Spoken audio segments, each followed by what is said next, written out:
રાષ્ટ્રીય કોંગ્રેસ નેતા રાહુલ ગાંધીના જન્મદિવસની સુરતમાં કોંગ્રેસીઓ દ્વારા કોરોના મહામારી વચ્ચે માસ્ક અને સોશિયલ ડિસ્ટન્સિંગ સાથે ઉજવણી કરાઈ હતી, જેમાં બાળકો, શ્રમિકો સહિતના ફૂડ પેકેટ વિતરણ કરવામાં આવ્યા છે। રાષ્ટ્રીય કોંગ્રેસના નેતા રાહુલ ગાંધીના જન્મદિવસની સુરતમાં કોંગ્રેસી કાર્યકરો દ્વારા ભવ્ય ઉજવણી કરવામાં આવી હતી।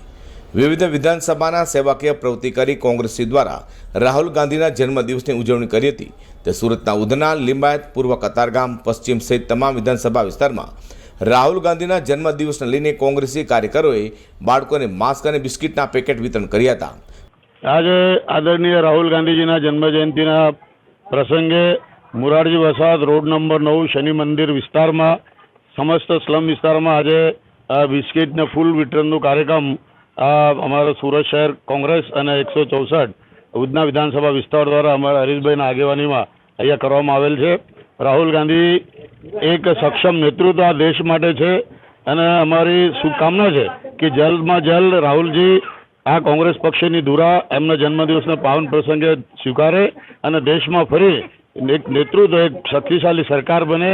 કેમ કે અત્યારે તમે જોઈ રહ્યા છો કોરોના મહામારી વચ્ચે સમાજ, દેશ અને રાષ્ટ્રની શું સ્થિતિ થઈ ગઈ છે। લોકો ત્રાહિમામ પોકારી રહ્યા છે। જ્યારે નરેન્દ્રભાઈ મોદીને એક નંબરના પંતપ્રધાન, એક નંબરના લોકપ્રિય નેતા ગણવામાં આવે છે, એ વાસ્તવિકતા સામે આજે રાહુલ ગાંધી ખરેખર નંબર 1 પર છે। પણ પ્રશ્ન એ છે કે આજની જે સ્થિતિ છે એ સ્થિતિને પહોંચી વળવા તમામ અમારા કોંગ્રેસના આગેવાનો રસ્તા પર ઉતર્યા છે। ને રાહુલજીની જન્મજયંતિ પ્રસંગે હું સૌને, નવજવાનોને વિનંતી કરું છું કે સૌ આવો, કોંગ્રેસમાં જોડાઓ, કોંગ્રેસને મજબૂત બનાવો, દેશને મજબૂત બનાવો, લોકશાહીને મજબૂત બનાવો, બંધારણને મજબૂત બનાવો, તો જ આ દેશમાં લોકશાહી ટકશે। ફરી એકવાર રાહુલ ગાંધીજીના જન્મજયંતિ પ્રસંગે એમને હું સુરત શહેરની જનતા વતી અને કોંગ્રેસ પરિવાર વતી હાર્દિક શુભકામના આપું છું। જય હિન્દ।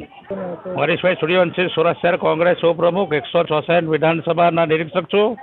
આજે રાહુલ ગાંધીજીના 51મા જન્મદિવસ નિમિત્તે સુરતના 12 વિધાનસભા વિસ્તારની અંદર, અલગ અલગ વિસ્તારની અંદર દરેક ઇન્ચાર્જોએ પોતપોતાના વિસ્તારની અંદર અસરગ્રસ્તો અને ફ્રૂટ પેકેટનું વિતરણ કર્યું છે અને લોકોની પાસે પ્રાર્થના એ કરીએ છીએ કે આવનારા દિવસોની અંદર આપણા રાહુલ ગાંધીજીને આપણે મજબૂતાઈ રીતે કેવી રીતે આપણે કરીએ તેનો સંકલ્પ લઈએ છીએ અને રાહુલ ગાંધી એના મજબૂતાઈથી આપણે પક્ષને અને સમાજને દરેક જગ્યાએ આપણે સમર્થન આપે અને આપણો ભારત દેશને આપણે કેવી રીતે બચાવીએ તેના માટે લોકોની જાગૃતિ માટે આજે એક ઉત્સવ બનાવીએ છીએ। ખરેખર ઉત્સવ મનાવવાનો એક ભાગ છે કે આજે એ જે ગાંધીજી પરિવાર જે છે તેને દેશ માટે બધું બલિદાન આપી દીધું છે। તો પૂર્વ વિધાનસભા કોંગ્રેસના કાર્યકરો દ્વારા ગરીબ અને શ્રમિકોને કોરોના મહામારીને ધ્યાને લઈ માસ્ક સાથે ફૂડ પેકેટનું વિતરણ કરાયું હતું, જેમાં કોંગ્રેસના યુવા કાર્યકર માજીદ પટેલ સહિતના જોડા પામ્યા છે।